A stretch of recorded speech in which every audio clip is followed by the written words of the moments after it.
Welcome to another episode of Satchats Short Stacks. Today, we're going to be talking about the concept of time preference. You've got low time preference, you've got high time preference. Which is right for Bitcoin? What's right for decisions in even your everyday life? I'm going to be your host, Chris, founder and CEO of Ithaca Hummus, proud multi-coiner and smash buyer.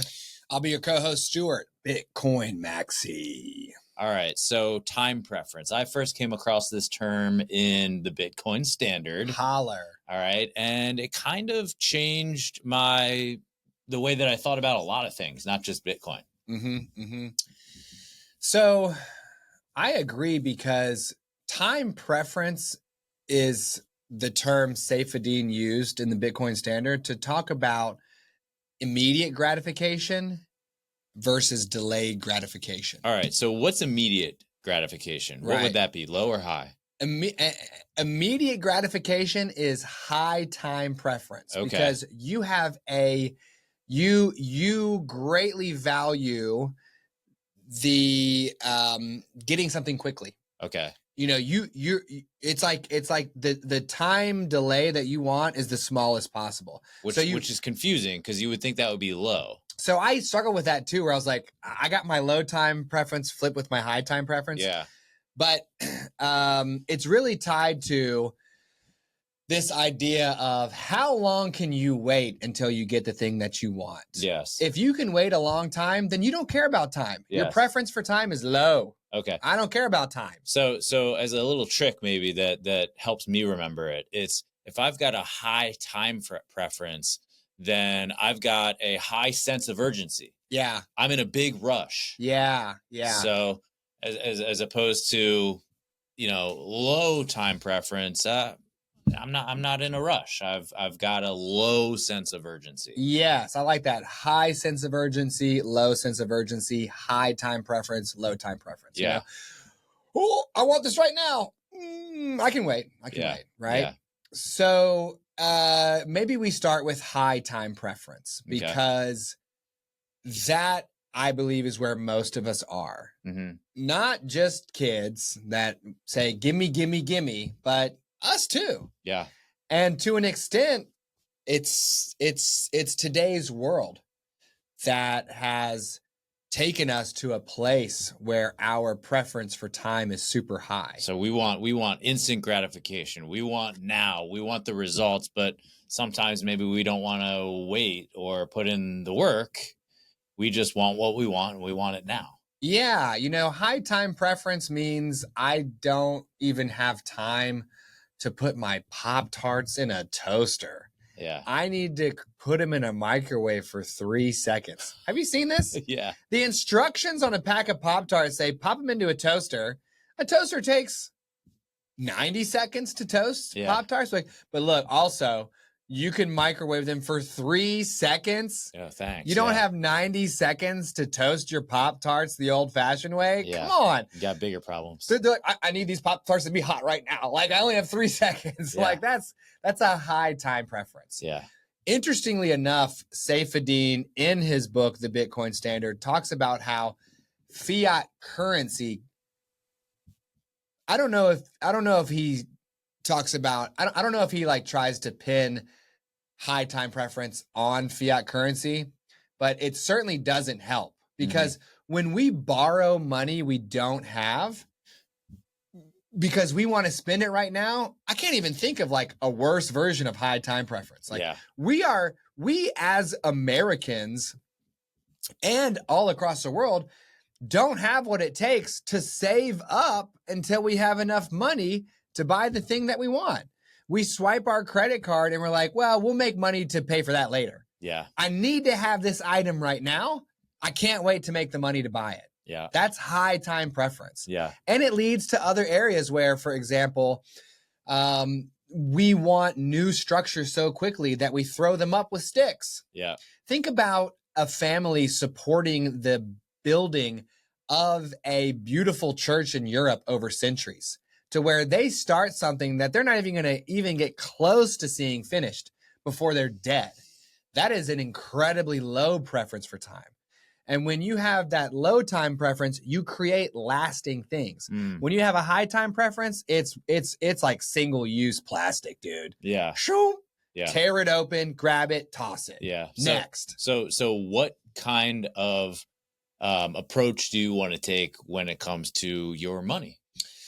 Okay. So you want a low time preference. You want a low time preference. But guess what? It's almost impossible to adopt a low time preference if your money is fiat currency. If it is US dollars or the euro or the yen, the rupee, the ruble. Mhm. If your nation state is issuing your currency, it's almost impossible. And here's why. If you delay gratification by putting your hard-earned money into a savings account and allowing a bank to custody it for you and make more money off of it than you are, Mhm.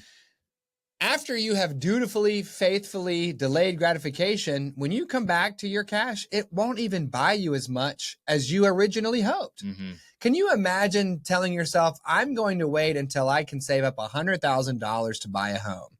And you start putting aside your pennies. And by the time you get to where you have $100,000, the home you want to buy isn't $100,000 anymore. It's $200,000. So you keep saving.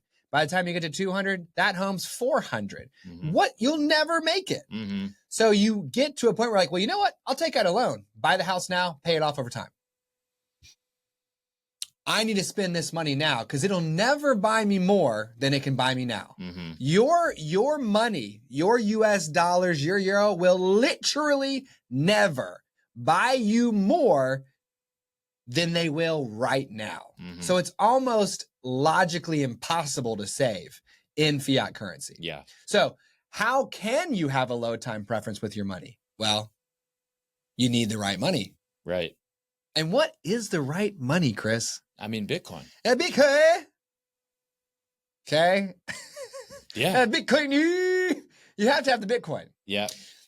Bitcoin is I think of it as like a digital line of scarcity, you know? It's like just like there's like Bitcoin number 0 is over here and then like Bitcoin 21 million is over here.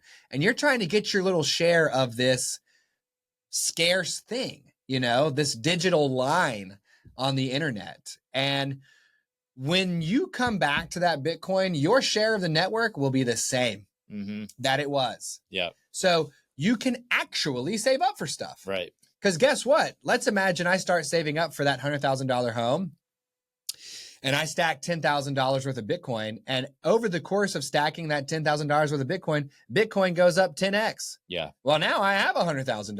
Yeah. And I can get into that home. Yeah. Because I have a form of money that is actually capable of supporting a delayed gratification or a low preference for time. Yeah. Well, and before we wrap up, I just want to, this is where it can get real dangerous, okay? Do not buy Bitcoin with money that you have a high time preference for. That's about the worst thing that you could do. Okay? You do not want to day trade Bitcoin or try to short run Bitcoin or try to use the volatility to somehow buy it for $60,000 one day and then hope that it shoots up to 90,000 2 weeks later and you're going to make a quick buck. You're not going to do that. You're not going to do that with Bitcoin. Chances are you won't do it with any investment. So don't even try.